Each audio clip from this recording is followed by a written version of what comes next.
যখন রাজ্য জুড়ে একের পর এক বিভিন্ন ইস্যুতে তোলপাড় হচ্ছে বিরোধী বনাম শাসকের তরজা, ঠিক সে জায়গায় গতকাল আপনাদের সামনে রেখেছিলাম প্রায় টিভি বাংলার পর্দায়, যেখানে কার্যত গ্যাসের দাম বৃদ্ধি হয়েছে, তাও বাড়ানো হয়েছে 50 টাকা। আর ঠিক সেখান থেকেই শুরু হয়েছে নানান তীব্র রাজনৈতিক তরজা।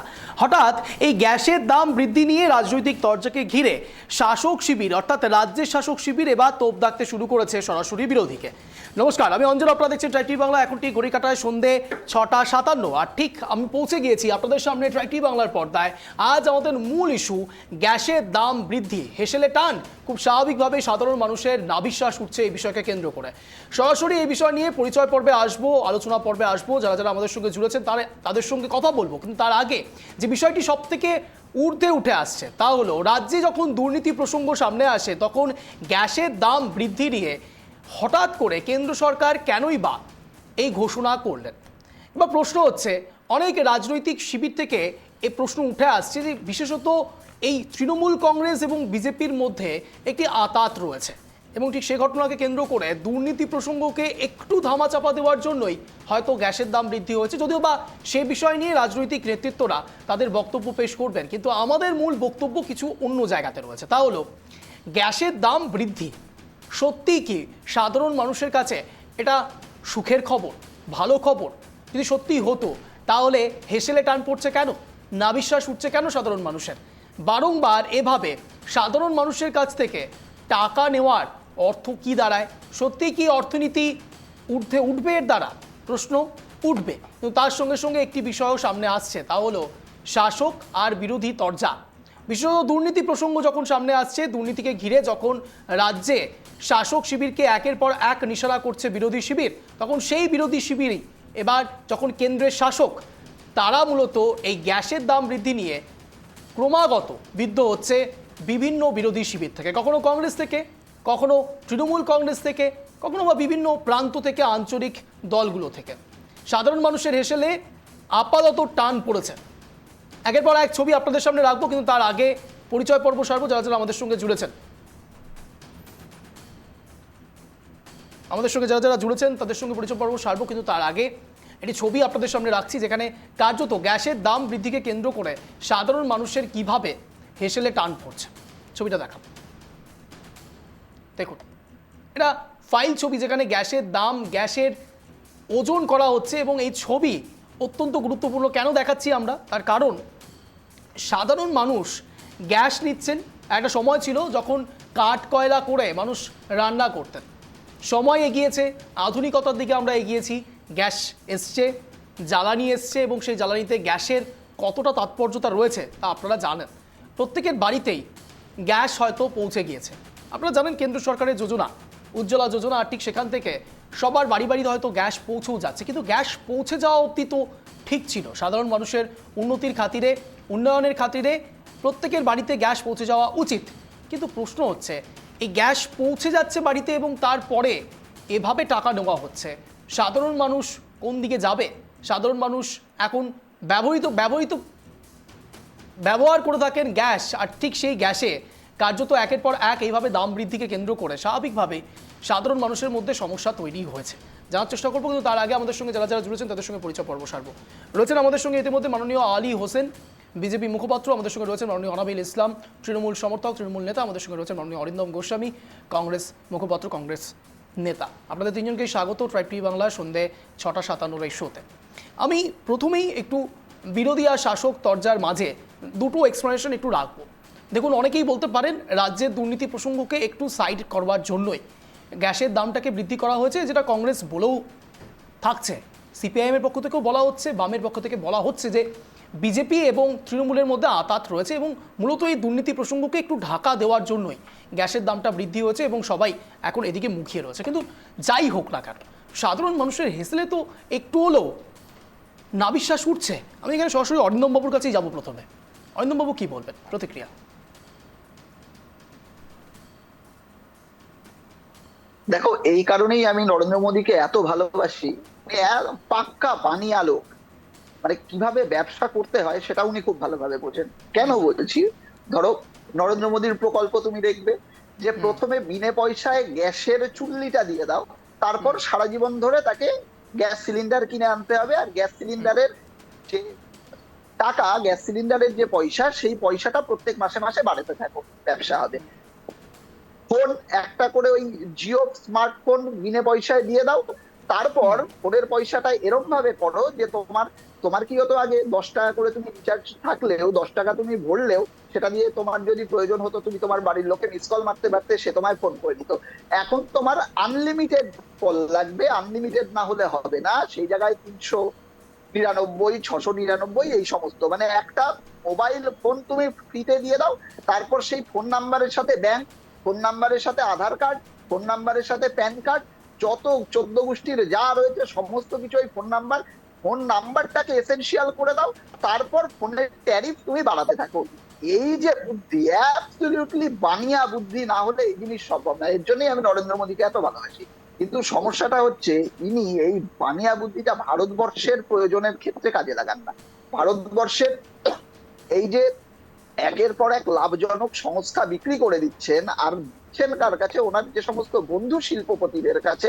তারা এর যা সমস্ত প্রফিট সেগুলো কামিয়ে নিচ্ছে। আর হ্যাঁ, বদলে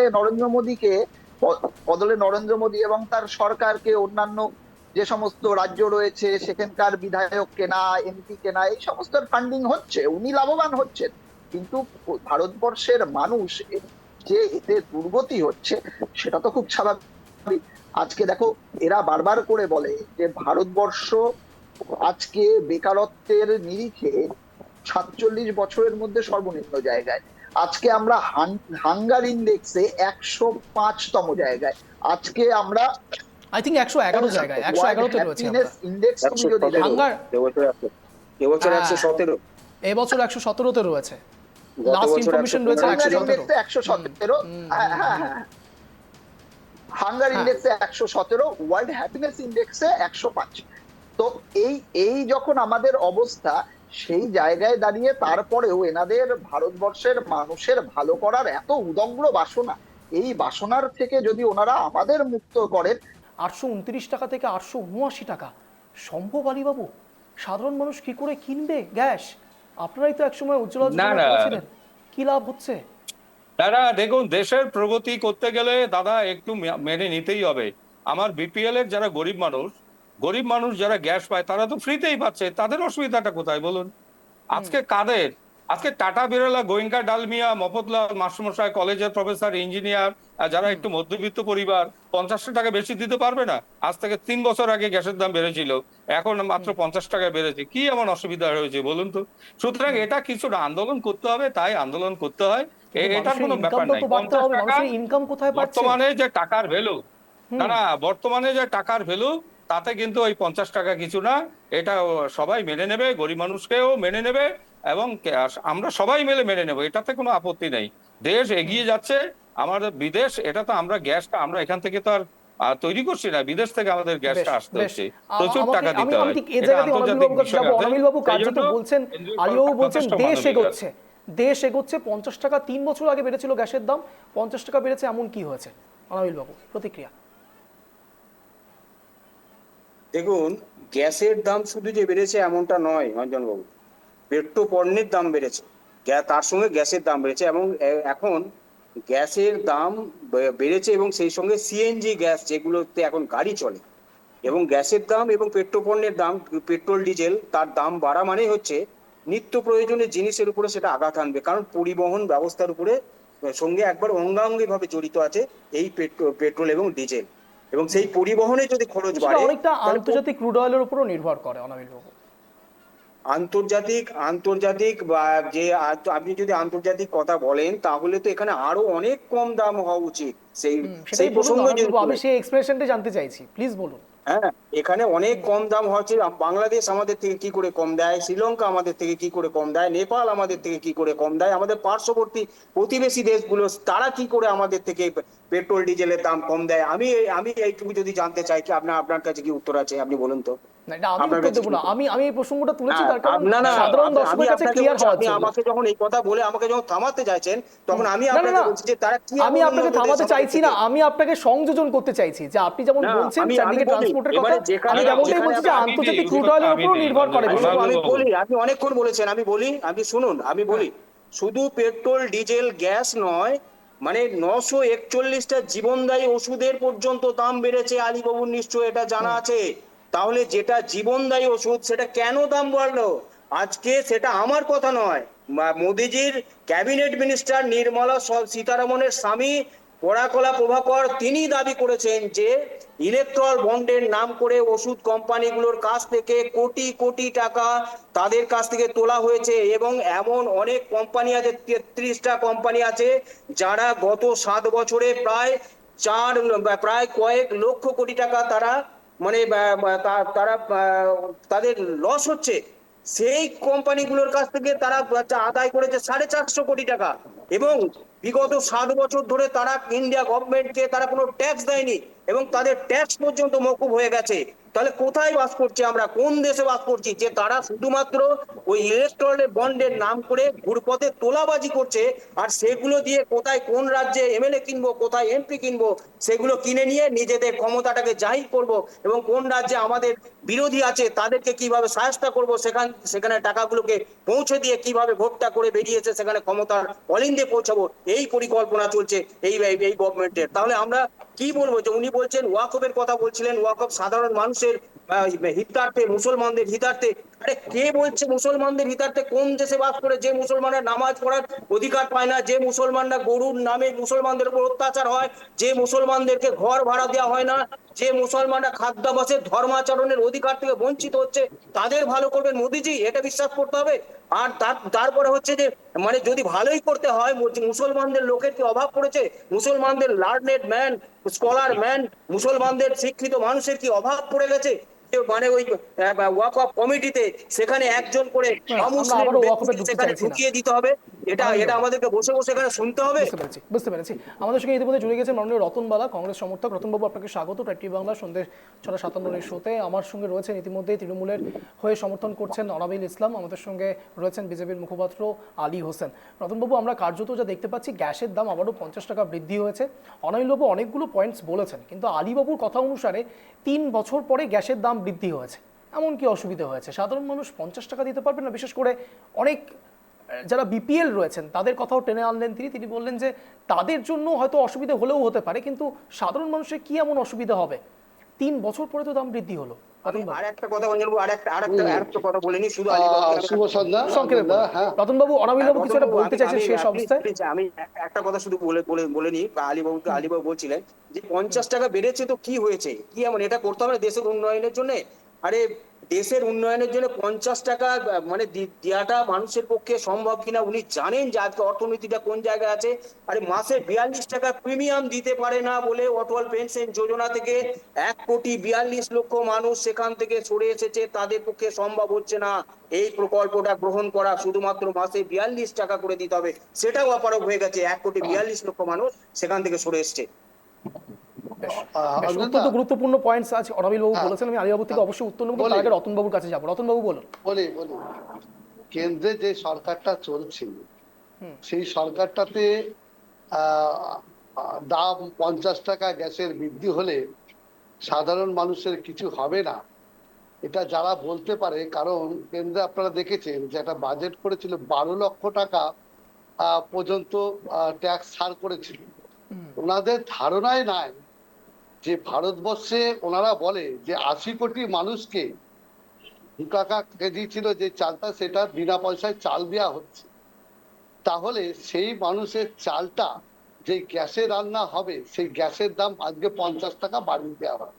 আজকে পেট্রোল ডিজেলের দাম আগে ইউপিএ গভর্নমেন্টে কি ছিল, আমরা 60 টাকা 65 টাকা দেখেছি।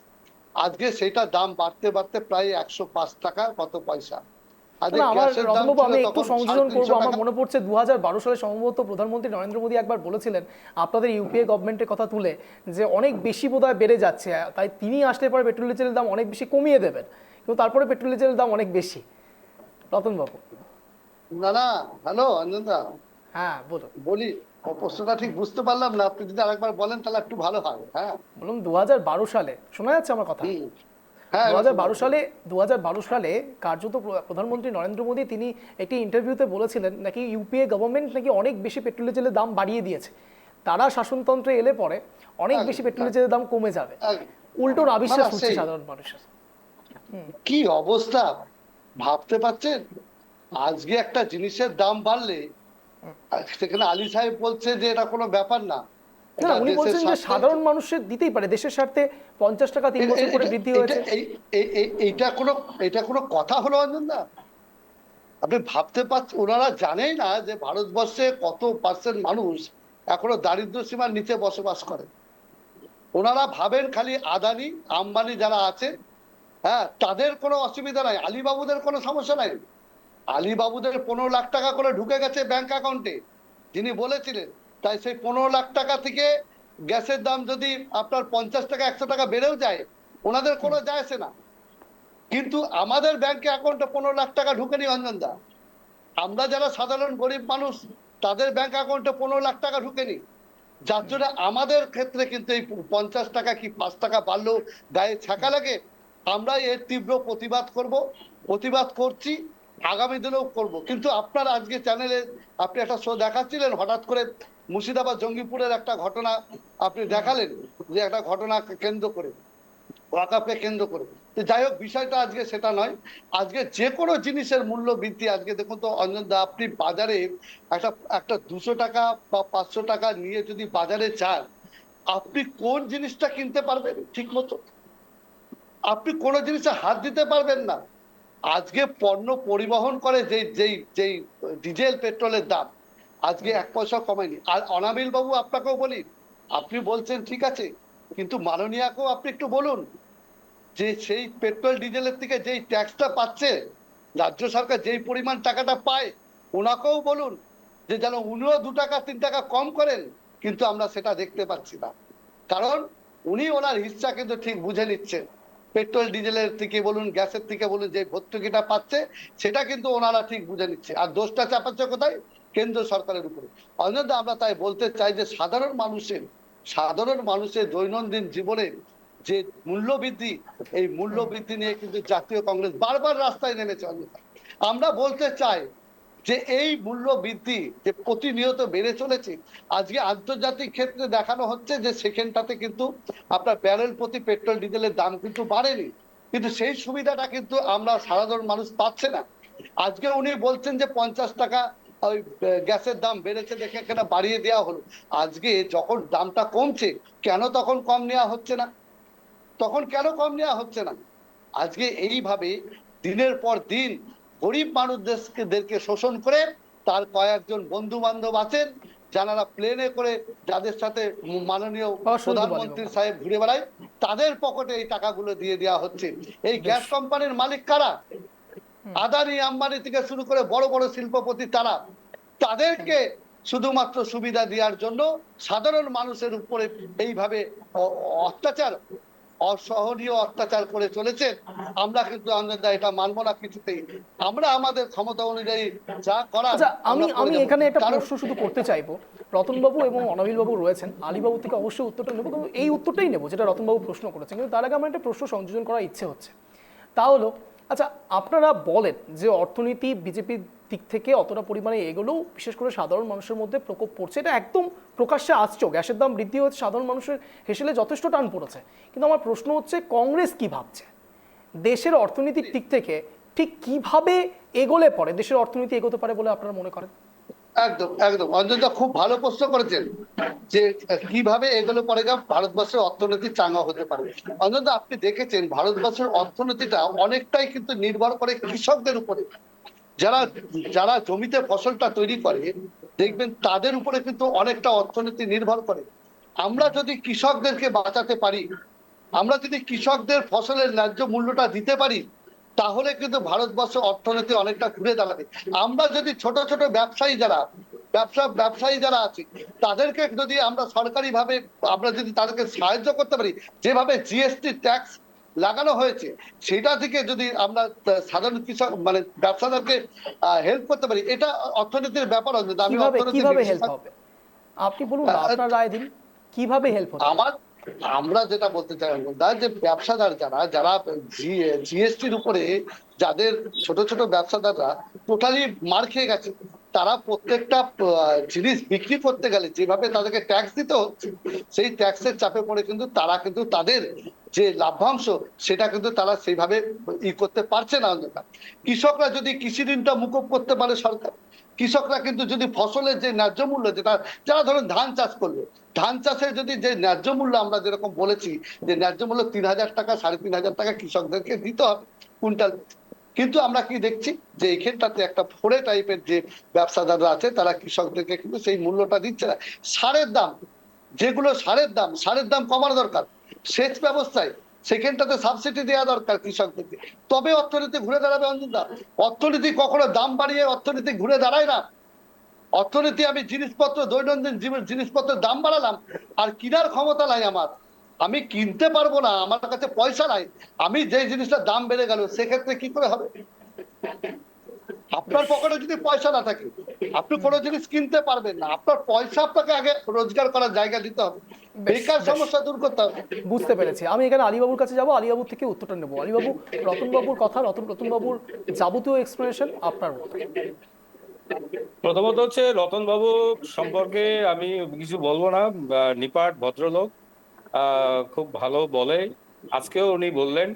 কিন্তু কয়েকটা কথা আমার আপত্তি আছে রতনবাবুর। বিষয়টা হচ্ছে ওনারা কংগ্রেস প্রায় 66-60 বছরের উপরে দেশ চালিয়েছে। দেশ কি করে চালাতে হয় আর দেশের কি সমস্যা সেটা কংগ্রেস কমসে কম হারে হারে জানে। আমরাও ভারতীয় জনতা পার্টি, আমরাও দেশ চালাচ্ছি দীর্ঘ 14 সাল থেকে, এবং মাঝখানে 98 সাল থেকে 2004 সাল পর্যন্ত আমরা চালিয়েছি। কিন্তু আমরা আমাদের অভিজ্ঞতা থেকে যেটা বলছি, যারা প্রগতিকে আটকাতে যায় তাদের সম্পর্কে তো কথা আমাদের না বলাই ভালো। কারণ আমাদের দেশ এখন চতুর্থ বৃহত্তম অর্থনীতির দেশে এসে দাঁড়িয়েছে। ভাবতে পারেন, 11 নম্বর ছিল, সেখান থেকে আমরা 4 নম্বরে এসে দাঁড়িয়েছি। তাহলে দেশের যদি প্রগতি না হয় তাহলে আমরা এত বড় জায়গায় আসলাম কোথা পঞ্চমে থেকে? দাঁড়িয়ে রয়েছে না আমরা, না, চতুর্থ কি? হ্যাঁ, চতুর্থ লক্ষ্যে অলরেডি দেখবেন আগস্ট মাসেই আমরা চতুর্থ তৃতীয়র দিকে এগোচ্ছি যতদূর আমি জানি। সেই জায়গায় দাঁড়িয়ে চতুর্থ অর্থনীতির দেশ আমরা পরিণত হয়েছি। এটা কিসের জন্য? দেশের মানুষের স্যাক্রিফাইসের জন্য দাদা। ওই যে আমাদের রতনবালা বাবু সাহেব উনি যেটা বলছেন, কংগ্রেসের আমলের অর্থনীতি আর বর্তমানে ভারতবর্ষের গ্লোবাল অর্থনীতি, এটা যদি আপনারা লক্ষ্য করেন তাহলে দেখবেন যে এই যে মাত্র 830 টাকার গ্যাস মাত্র 50 টাকা বেড়ে 880 টাকা হয়েছে আজকে। তাতেই আপনারা যেভাবে বলছেন, তাহলে বলুন যে সরকার কি গ্যাস বানায় তো না। সরকারকে তো আরেক জায়গা থেকে কিনে আনতে হয়, গ্যাসটা বিদেশ থেকে আনতে হয়, ইরান থেকে আনতে হয়, আরব দেশগুলো থেকে আনতে হয়, প্রতিবেশী দেশগুলো থেকে আনতে হয়। আজকে রাজ্য সরকারগুলো যদি রয়্যালটি কমিয়ে দেয়, রাজ্য সরকার যদি ট্যাক্সটা কমিয়ে দেয়, তাহলে আমাদের পশ্চিমবঙ্গের কোনো সমস্যা নেই। 50 টাকা কেন? মমতা বন্দ্যোপাধ্যায় তো উনি নিজে বলেন মানবিক, ওখানে অনাবিল বাবুরা রয়েছেন, ওরা 200 টাকা কমিয়ে দিক না, কোনো সমস্যা নাই তো। তাহলে কমাচ্ছে না, উল্টো আরো দেখবেন এই 50 টাকার মধ্যে আবার ভ্যাট ট্যাক্স হাবি জাবি যুক্ত করে, এরা আবার আপনার সার্ভিস ট্যাক্স যুক্ত করে এখানে দেখবেন আরো 5 টাকা বাড়িয়ে দিতে পেরেছে। সেই জন্য যেটা আমরা বলি যে দেখুন, স্বাভাবিক দেশের প্রগতি, স্বাভাবিক যেটা প্রবৃত্তি, হ্যাঁ, স্বাভাবিক যেটা প্রবৃত্তি, সেই প্রবৃত্তিতে আমাদের হস্তক্ষেপ না করাই উচিত। আমাদের দেশের সরকার যথেষ্ট ভাবে ভারতবর্ষের মানুষের স্বার্থ ভেবেছেন বলে আজকে করোনার পর থেকে এখনো 80 কোটি মানুষ কিন্তু আজকে বিনামূল্যে 5 কেজি করে শস্য পাচ্ছে। আমাদের ভারতবর্ষের কৃষক সমাজ যারা এখনো বছরে 6,000 টাকা করে কিষাণ সম্মান নিধি, যেটা কৃষক ভাইরা সেটা কিন্তু পাচ্ছে। একই সঙ্গে রাজ্য সরকারও কৃষক ভাইদের জন্য তারাও একটা প্ল্যান করেছেন। অর্থাৎ কৃষকদের উন্নয়নের জন্য ভারতীয় জনতা পার্টির সরকার, মোদীজির সরকার জল ফ্রি দিয়েছেন, বিদ্যুৎ ফ্রি দিয়েছেন, শস্য দানার মধ্যে যথেষ্ট পরিমাণে সাবসিডি দিয়েছেন, সারের মধ্যে যথেষ্ট সাবসিডি দিয়েছেন। কিন্তু রাজ্য সরকারগুলি অনীহার কারণে, রাজ্য সরকারগুলি ট্যাক্স বসার কারণে আজকে সেটা রাজ্যওয়ারি কিছু কিছু রাজ্যে বেড়েছে। আপনি যান না, আসামে যান, এই তো আসামে পেট্রোল 19 টাকা কম।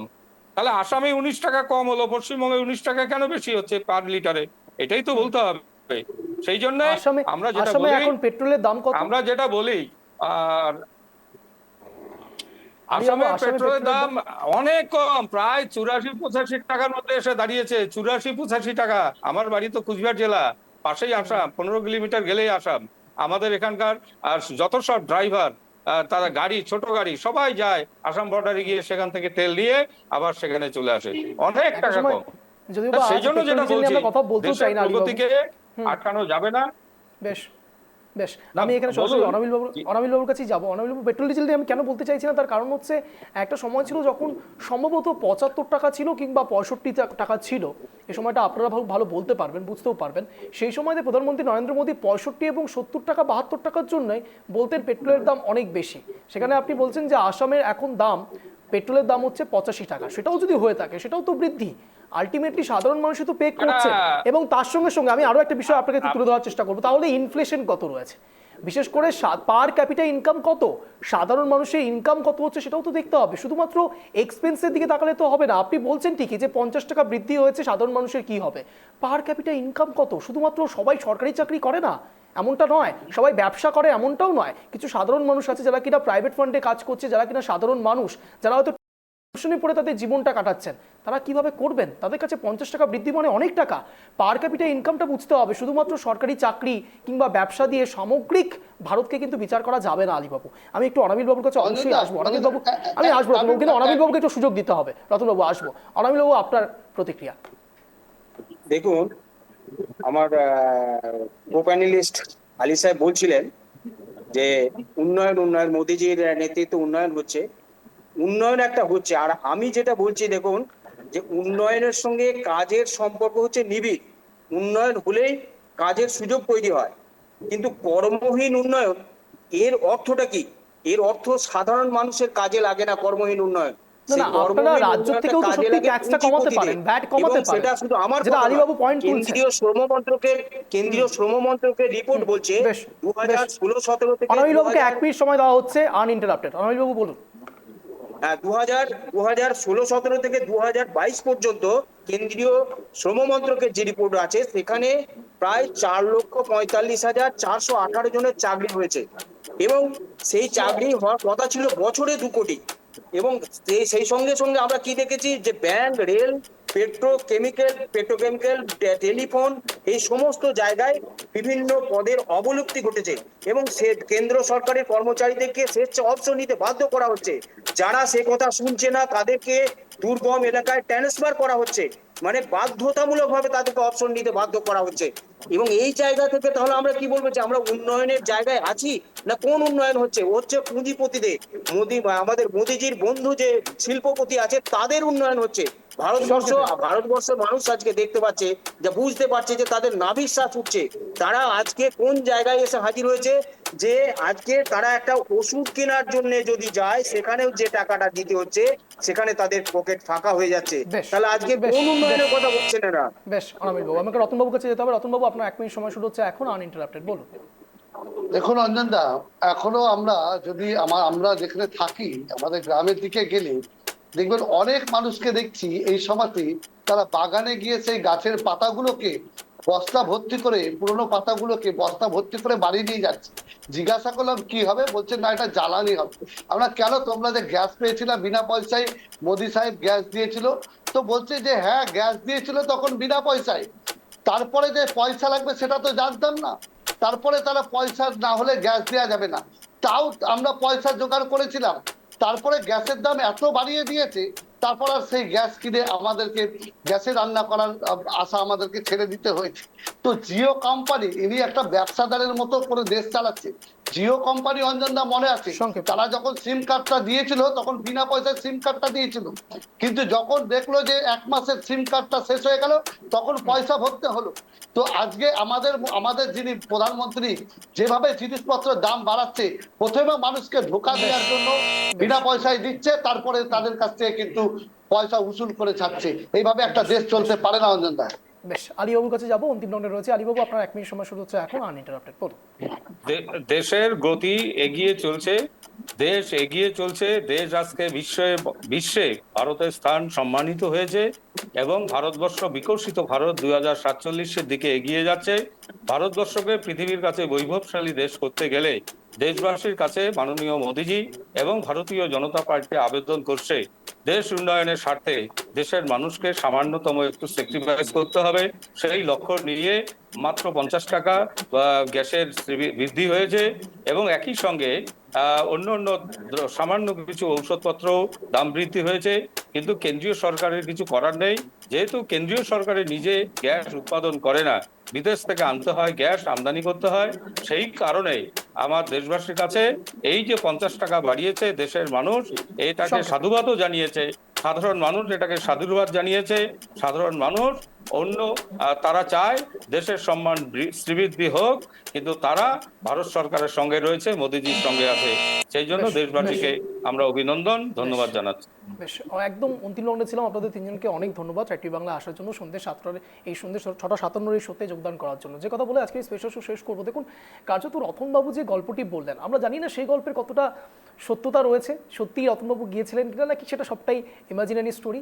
আমি এটাও জানি না যে আলিবাবু যে গল্পটি বলছেন যে সাধারণ মানুষ নাকি সাধুবাদ জানাচ্ছেন 50 টাকা বৃদ্ধির জন্য, আমি সেই সাধারণ মানুষের কথাও জানি না যে তারাও কতটা সাধুবাদ জানাচ্ছেন। তার কারণ আলটিমেটলি নিজেদের পকেটে যদি টান পড়ে কারা খুশি হতে পারেন আমরা অন্তত জানি না। যদি আপনারা জানেন, আপনারা হিসেবটা দেবেন, আপনারা বুঝবেন। তার কারণ যাই হোক না কেন, বিধানসভা নির্বাচন অত্যন্ত আসন্ন। সেটা লোকসভার ক্ষেত্রে হোক বা বিধানসভার ক্ষেত্রে হোক, সাধারণ মানুষ ভোটটা দেয় যাবতীয় ইস্যুর ভিত্তিতে। একথা বলেই আজকের এই স্পেশাল শো শেষ করবো। এরকমই টান টান শো দেখার জন্য প্রতিদিন ঠিক সন্ধ্যে 6:57 নজর রাখতে হবে ট্র্যাক টিভি বাংলার পর্দায়। নমস্কার।